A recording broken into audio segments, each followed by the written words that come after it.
Good morning student. आज हम class 7th की संस्कृत की बुक सुरभि का 10वां पाठा पढ़ेंगे। महर्षि पाणिनि के बारे में इसमें बताया गया है और हम इसका हिंदी अर्थ समझेंगे। तो चलिए शुरू करते हैं और इसका अर्थ समझते हैं। ठीक है, यहाँ से आप देखिए क्या लिखा है। रमणः आ ई अण हल। फिर हरि कृष्ण भ्रातः किं पठसि वेद घोष इव श्रूयते। रमणा माहेश्वर सूत्राणि पठामि। क्या बोल रहे हैं वो, देखिए। महेश्वर क्या पूछ रहे हैं। रमण आ ई अड़ हल। हरि कृष्ण भ्रातः क्या पढ़ते हो। वेदों का उद्घोष के समान सुनाई पड़ रहा है, मतलब वो जो पढ़ रहे हैं वो वेद घोष के समान सुनाई पड़ रहा है। तब रमण क्या बोल रहा है, माहेश्वर सूत्र को पढ़ रहा हूँ। फिर आगे देखिए। हरि कृष्ण एतानि सूत्राणि महेश्वरेण रचितानि किम। क्या इन सूत्रों को महेश्वर ने लिखा है, महेश्वर के द्वारा लिखे गए हैं। रमण शिव तांडव समय महेश्वरस्य ढकात निशस्त्राणि सूत्राणि एतानि एवं महेश्वरात् आगतानि सन्ति अतः महेश्वराणि सूत्राणि इति कथयन्ते परिणीतानि रचितानि सन्ति। अर्थात शिव के तांडव नृत्य करते समय महेश्वर के डमरू में से ये सूत्र निकले थे और महेश्वर द्वारा इनका आगमन हुआ है, इसलिए इन सूत्रों को माहेश्वर सूत्र कहा जाता है तथा इन सूत्रों को पाणिनि ने लिखा है, महर्षि पाणिनि ने लिखा है। अब आगे देखिए। हरि कृष्ण कः अयं पाणिनि, ये पाणिनि कौन है। रमणा पाणिनि व्याकरणस्य नियमानां रचयिता। पाणिनि कौन है, व्याकरण के रचयिता, व्याकरण नियम के रचयिता है। अब हरि कृष्ण क्या बोलते हैं कि व्याकरणस्य नियमानां के, व्याकरण के नियम कौन से। रमण क्या बोलता है, प्रायः 4000 व्याकरणस्य नियमाः सन्ति। प्रायः जो है 4000 व्याकरण के नियम है। तान्येव पाणिनि सूत्राणि इति कथयन्ते, जिन्हें क्या कहते हैं, पाणिनि सूत्र कहते हैं। ठीक, आगे देखिए। एतानि सूत्राणां संग्रह ग्रंथ एव अष्टाध्यायी इति। अर्थात ये जो सूत्रों को संग्रहित ग्रंथ ही कौन सा ग्रंथ कहलाता है, अष्टाध्यायी है। ठीक है, अब आगे देखिए। हरि कृष्ण क्या बोलते हैं, देखिए आगे। हरि कृष्ण क्या बोल रहे हैं, किम अष्ट अध्याय संति, क्या इसमें 8 अध्याय हैं। रमण आम। रमण बोलता है हाँ, अत्र अष्ट अध्याय संति, इसमें 8 अध्याय हैं।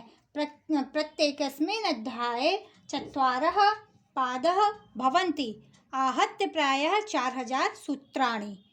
अर्थात प्रायः क्या बोल रहे हैं कि हाँ भाई, इसमें 8 अध्याय हैं तथा प्रत्येक अध्यायों में 4 पद होते हैं, जिनके कितने कितने सूत्र हैं, 4000 सूत्र हैं।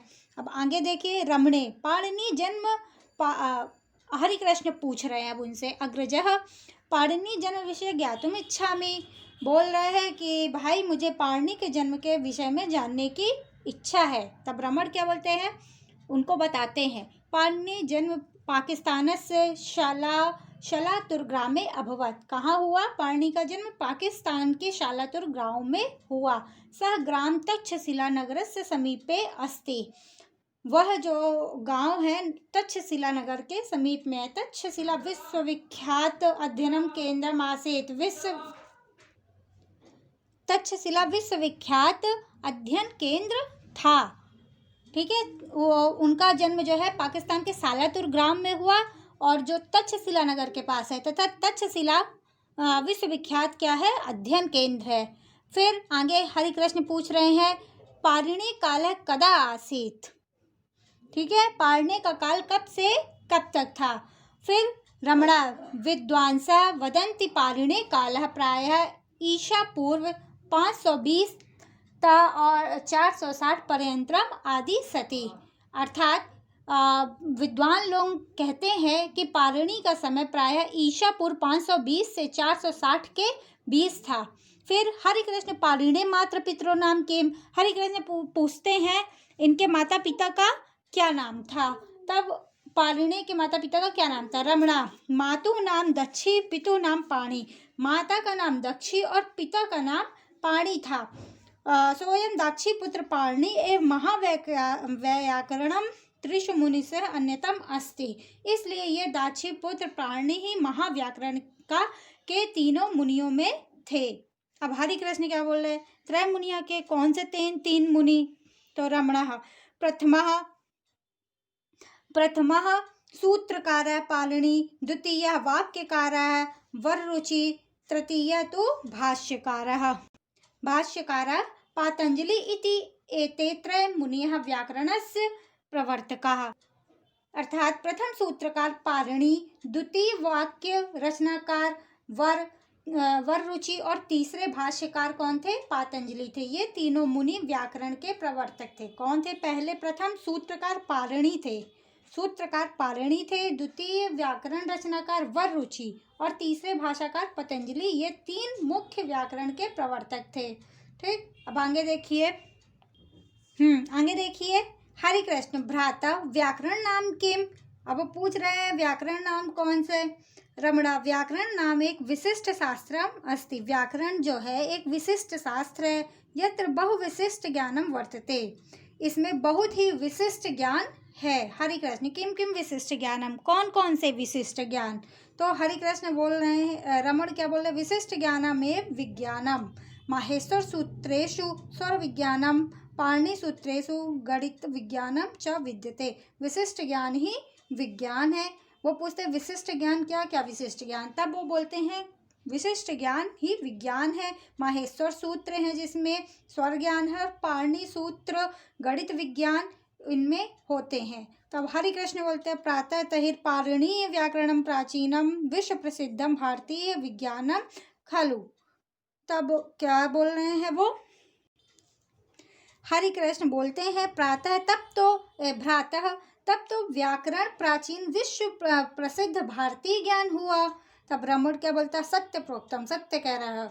अतः तम विश्व प्रसिद्धम व्याकरण सूत्र प्रणेतारम महर्षि पाणिनि भारतीया विदेशीयाश्च विज्ञानिनम सर्वदा स्मरन्ति नमन्ति च। वो बोलते हैं कि सत्य कह रहे हो, इसलिए उन सभी प्रसिद्ध व्याकरण सूत्रों के रचयिता महर्षि पाणिनि को भारतीय और विदेशी वैज्ञानिक हमेशा स्मरण करते हैं। किसको? पाणिनि को हमेशा स्मरण करते हैं और उनका नमन करते हैं। फिर वयमसि शिरसा नमाम मनसा स्मराम, और हमें भी स्मरण करना चाहिए और उनके आगे सिर झुकाना। फिर ये श्लोक उन्होंने लिखा है, ये नाक्षर समान्नायम दिगम्यम महेश्वरात् कृतस्न व्याकरणम प्रोक्तम तस्मै पाणिने नमः। अर्थात जिसने माहेश्वर के सूत्रों को निकालकर व्याकरण की रचना की, उन पाणिनि को मैं नमस्कार करता हूँ। तो ये था इस पाठ का हिंदी अनुवाद। आपको समझ में आ गया होगा। Thank you.